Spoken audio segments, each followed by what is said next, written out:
y'all? Welcome to Sabrina Talks. I'm Sabrina if you're new. If you're not, welcome back to my channel. Thank you so much for joining me. Now today on Sabrina Talks, I want to talk about the things that do not make sense in Camp Rock. Now before someone tries to come for me talking about I hate Camp Rock or whatever, I don't. Camp Rock is one of my favorite Disney Channel movies. It's one of my favorite movie musicals. It's just a movie that I've watched literally probably by now hundreds of times. Now I wanted to talk about some of the things that just don't make sense in Camp Rock because I've watched it so many times. And you know when you watch a movie that you've seen like many a times in your life, you start noticing things. You're like, I didn't notice that in the first time. It doesn't deter from the movie. It's just something that you notice that you're like, that doesn't really make sense. I always do this with Camp Rock, especially when I'm watching it with like friends and such. So I just kind of wanted to talk about some of the things that I noticed that I'm like, the math is not mathing for me. Like, so let's jump right on into it with the first scene of this movie. The movie opens up with Mitchie hitting her CD drive on her laptop, and that causes some music to start playing.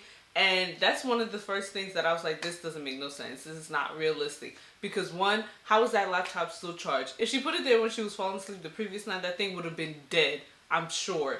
And then two, I guarantee you that CD drive was not staying open all night. And how did she hit that at some point when she was sleeping? Also, after she starts getting out of bed, she's like having a fashion show. She's having like a little rock session. She's gonna go sit down and eat breakfast with her mom. I'm like, how does Mitchie have all this time before she go to school? Maybe she's just better at time management than I was. Because when I went to high school, I literally got up, put some clothes on, and left out the door because I didn't have time to do no other nonsense. She's over here having a great old time. Second of all, how she had this much energy when she just woke up. I know it's the last day of school, so she might just be pumped up from that. But like, I surely didn't have that much energy. There was never an instance where I had that much energy going to school. Side note, I know this is supposed to be a list of things that don't make sense, but I want to talk about something that does actually make sense, even though I guess it turns out to be a lie. But Mitchie's mom is like, girl, you can't go to Camp Rock because we can't afford it. Your dad's opened up a new store. My catering business is getting off. We just can't afford for you to go to camp. That makes sense. That is realistic. People can't afford to be going to some expensive camp sometimes. Wow, what a realistic portrayal of actual adults and actual families. Most of the times in these like teen movies, the parents can just be affording anything. So I'm glad they at least had this one little moment, even though it was a lie, that they were like, sorry love, can't afford it. That's just life. But speaking of Mitchie's parents talking about how she can't go to Camp Rock, the next scene I want to talk about is when she finds out she is actually going to Camp Rock.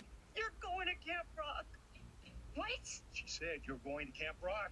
That doesn't make sense to me because it's the last day of school, so that means this is sometime around June, because in most places, I don't know what state this is supposed to be in, but in most places, school tends to end around late May, early June, mid-June, something like that. So you mean to tell me on the last day of school, she was still campaigning for her to go to Camp Rock? Isn't that like a deadline for registering for camp? Like, how are you still trying to campaign to go to camp in June? That doesn't make sense to me. Also, did Mrs. Torres find out she was going to be the caterer for Camp Rock that day? Or did she always know and just didn't tell Mitchie? Because that also doesn't make sense. How is the camp now trying to find a caterer in the middle of June? Isn't camp just about to start? How are you now trying to find somebody to do a catering?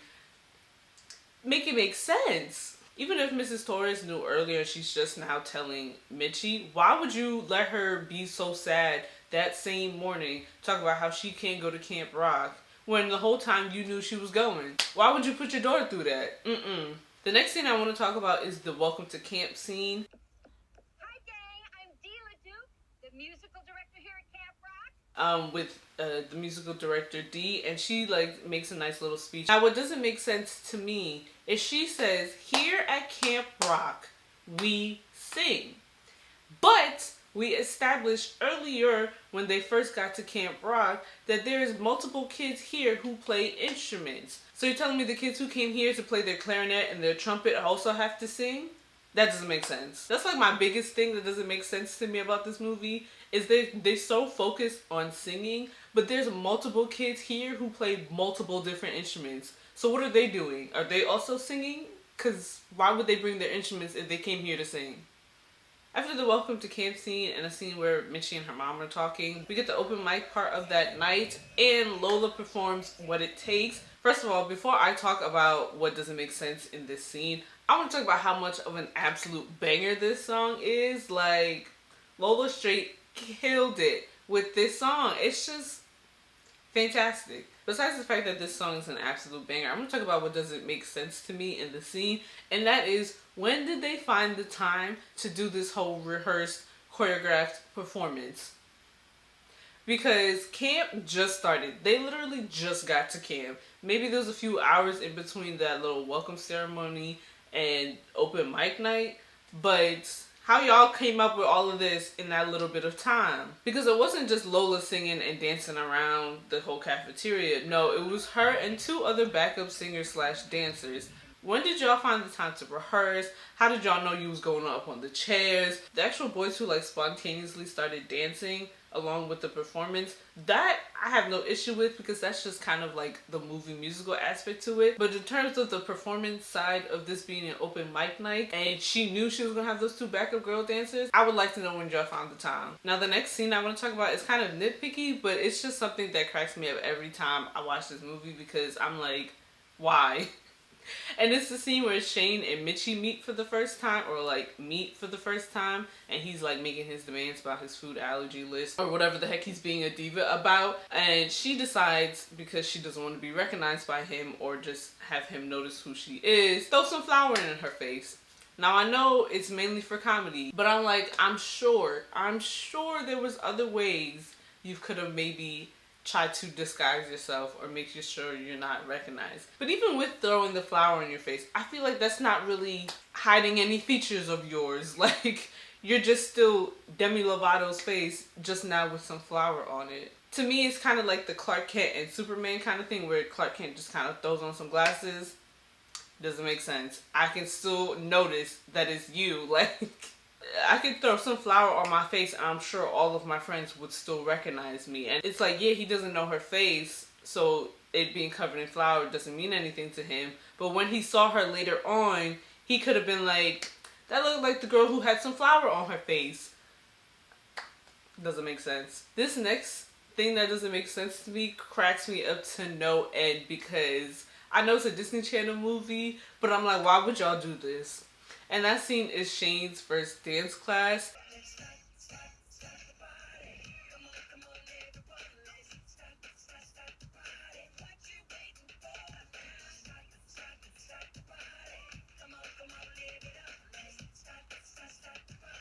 And it's the fact that Brown was like, you have a hip hop class in 5 minutes.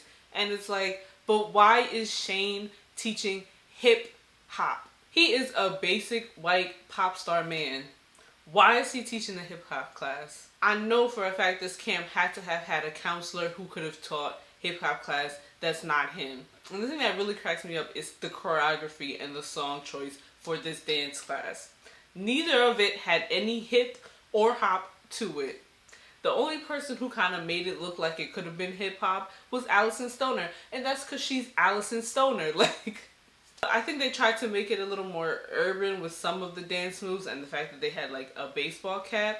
But like, no. Who said this was hip hop? Because they lied to all of y'all. The Campfire Jam Scene is the next scene I'm going to talk about, because I want to know where they found all these outfits for Tessa's performance. They were all in that sparkly glitter dress with tights and the same kind of boots. Who paid for that?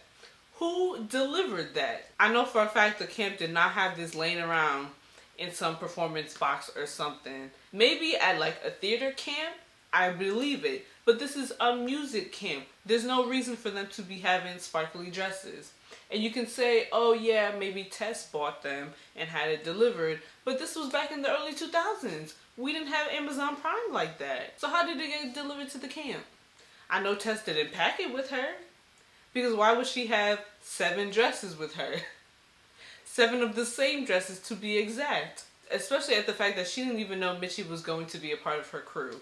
So she wouldn't have had an extra one for Mitchie. A little after the Campfire Jam scene, there's like a food fight between Caitlyn and Tess. The food fight scene itself makes sense to me because Tess is a hater, and of course she's gonna do vindictive nonsense to Caitlyn because it's Tess. What doesn't make sense to me is the addition of Brown to the scene, because he was upset they was fighting, obviously, and played with the food because, I mean, you shouldn't be doing that in camp. But he decides, let me bring Caitlyn and Tess and Mitchie along. Mitchie ain't do nothing but try to stop it, so I don't know why he brought Mitchie into this discussion. And then he proceeds to not even ask Mitchie anything. So what was the purpose of bringing her here if he wasn't going to ask her anything? He asks Tess and Caitlyn what the heck happened, but why would you listen to the two people who were in the fight? No, you gotta listen to an outsider. He could have talked to any of them kids in the cafeteria and asked what the heck happened. He could have asked any of the 4 other kids who were sitting at that table what happened. But no, he decides, let me just ask the 2 people who were fighting in the first place. I know the purpose of having Mitchie there is so she can know that Caitlyn is not about to be helping out in the kitchen. But like, at least you could have thrown in Brown saying, hey Mitchie, what the heck happened? Or is that true, Mitchie? Something like. The next thing that really had me confuddled is when Caitlyn finds out that Mitchie is Connie's daughter.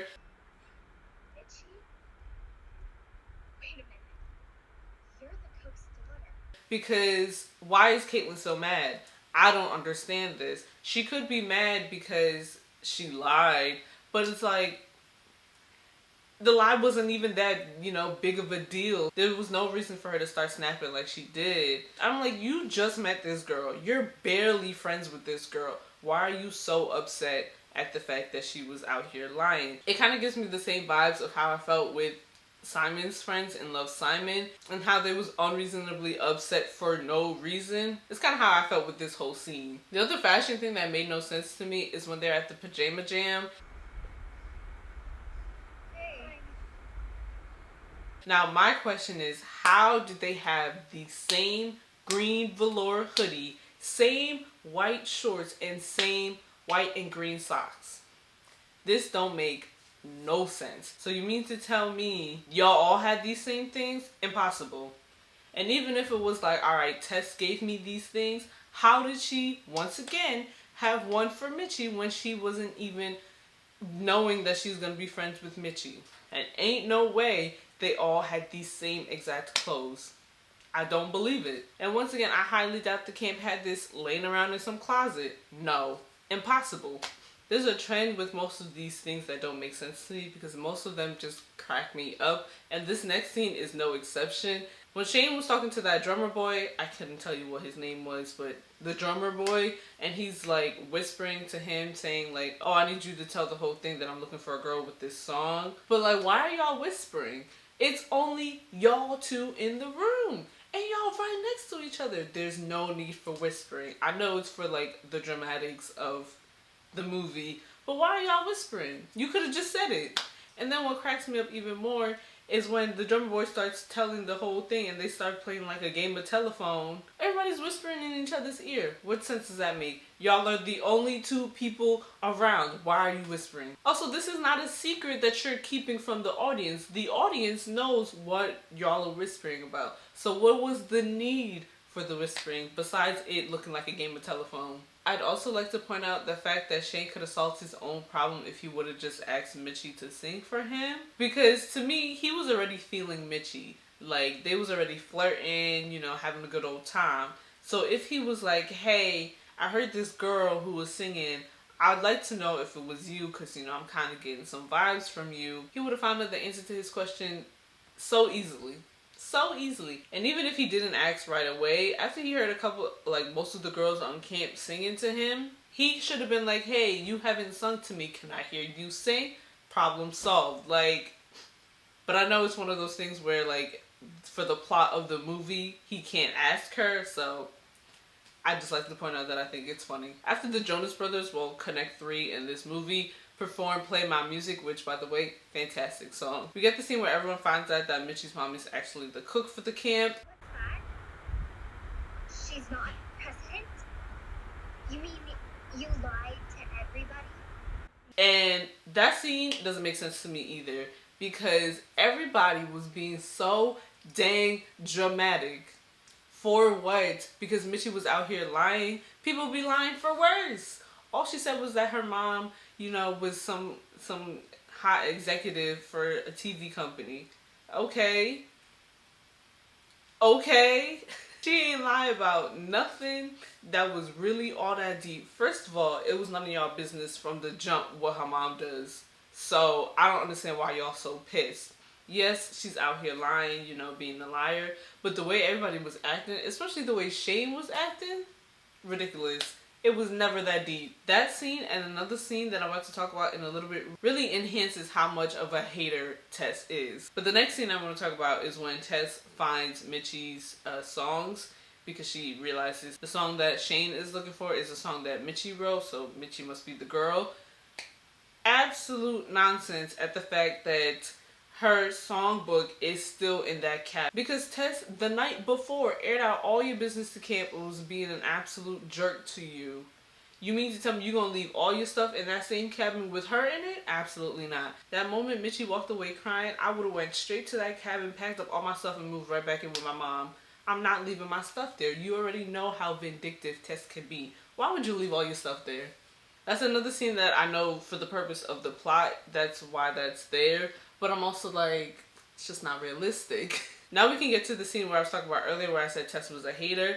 This is the other scene that really proves how much of a hater she is.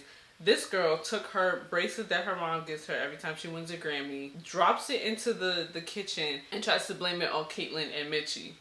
Now, if this was to be actually true, right? If Mitchie and Caitlyn actually really did steal her bracelet, why in the world would they leave it in the kitchen where they work at? What sense does that make? And then not even just hide it somewhere in the kitchen where they work at. They put it in the most obvious spot. How does that make sense? As criminals, as someone who's about to do something thievery and be sneaky, why would you put yourself in that position to be caught? No, doesn't make sense. So the fact that Brown was actually out here believing Tess is insane to me, because he asked Mitchie and Caitlyn what proof they have that Tess was lying. But what proof does he have that Tess is not lying? The bracelet was found in the kitchen. There's many people working in the kitchen. Anybody could have stole that bracelet. And then she's also like, well, Mitchie's been lying all summer and they always been jealous of me, so that's why they did it. What kind of reasoning is that? As somebody who's in charge of a bunch of teenagers, I'm gonna need you to have some better skills at detecting BS. Because you're dealing with a bunch of teenagers, so they're all going to be lying to your face. But somehow you believe Tess. Yeah, her mom's popular and she's rich and whatever. But let's use some logic here, Brown. The last thing I want to talk about is the whole ending of the movie with the final jam sequence. There's a lot of things I don't understand in there, so we're going to talk about it all. And the first thing I want to talk about is, where are all the instrumentalists? This whole final jam sequence only consists of people singing and dancing. Where's my trombone player? Where's my trumpet player? Where's my flute player performing some kind of piece? What is this nonsense? Because like I said, throughout the whole entire movie, we established that there are other people here who are not just here for singing. So why is there no one performing an instrumentalist? I know we don't know any of the other kids who are just here playing their instruments, but we could have had a nice little montage of some, instrumentalists performing, and that would have just solved all of my issues that I had. Because this is a music camp, not a singing camp, not a performing camp, a music camp, meaning all kinds of music. I'm gonna need y'all to show some love to the instrumentalists out here. After we get the scene introducing the start of Final Jam, we get the scene where Tess, Ella, and Peggy are all trying to rehearse last minute. And Peggy starts snapping at Tess, rightfully so, because Tess is being a maniac. Peggy's like, peace out, I'm no longer being a part of this group. Goodbye. And Ella also goes, alright, goodbye, I'm also out. My question is, how did Peggy get a slot to perform? Wasn't there supposed to be registration, something? How did she get a slot to perform? The next question, which is the one that really baffles me, is how did Ella join the Hasta la Vista crew so last minute? I mean, she literally just quit the group with Tess and Peggy. How did she encourage them to even let her join? Also get some solos, also know the choreography. Make it make sense. Because with the relationships established in this movie, she wasn't even friends with the two dancer boys. So how did she convince them to let her be a part of the group and also get her own points of singing and also know the choreography? That don't make sense to me. In addition to all of the Tess nonsense, I'd also just like to point out the fact that Tess's mom came, which is a nice sentiment because we can kind of judge the fact that Tess's mom is an absent mother. But my thing is, how did she walk up in here with no security? If she's supposed to be as famous as she is, you know, with all of her Grammys and everybody knows Tess's mom, how she just walk up here with no security? Second, how she just come up here with her phone on loud? Ma'am, you're coming here to see your child perform. You should know to put your phone on silent. And then she had nerve to answer the phone call while your daughter's performing. Terrible. She did good by coming, but then she wasn't even fully present in the performance, so she should have just stayed her tail home. I think it's amusing how Shane just decided, I'm gonna go interrupt Homegirl's performance. Like, Mitchie already had to kind of jump through some hoops just to get to perform, and now you want to interrupt her performing? Yeah, it's supposed to be like a nice little lovey-dovey moment, but like, sir, I'm singing. I'm having my moment. How are you just gonna interrupt my moment like this? And then, not even interrupt my moment and sing my song. No, you interrupted my moment and started singing your own song. Sir! Sir! My moment. My time to shine. And you just gonna take it away from me. Rude. Absolutely rude. In the end, it's very cute and, you know, sentimental because that's the song that he heard and that's the song she heard when, you know, he was being, you know, vulnerable and whatever. But you could have sing this song after I finished my song. We could have sang your song together as like a unit. You want to interrupt my performance? Unacceptable. The final thing that does not make sense to me in this movie is one of the last scenes of the movie where they're performing We Rock. And my question is, how did Mitchie end up being the lead singer for this performance? Because, as we remember, she was banned from all camp activities. So, how did she know the song, the choreography?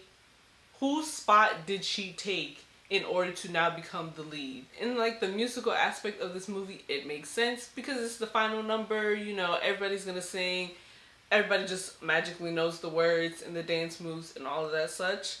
But in terms of if this is the final performance in Final Jam in the actual Camp Rock universe, that doesn't make sense because she shouldn't even know any of this because she got banned from camp activities. If I was the person who was supposed to be singing lead and all of a sudden everybody decides Mitchie's not singing my part, I'd be pissed. I'd be absolutely pissed. I'd be like, no, I'm singing my part, thanks. So yeah guys, that about wraps up all of the things that don't quite make sense to me in this movie. Like I said, I absolutely adore this movie. This will always be one of my favorite movies to just kind of pop on. So I have no issues with all of the things that don't make sense. It's not like detrimental to my love of this movie because all of it honestly just kind of makes me laugh. Because there's all small little like plot details that like, alright, that doesn't really make sense, but sure. I had so much fun doing this video and like pointing out all of the things that I've been saying throughout the years of me watching Camp Rock. So if you enjoyed this video, please give it a like. Let me know in the comments down below what are some of the things that doesn't make sense to you whenever you watch Camp Rock.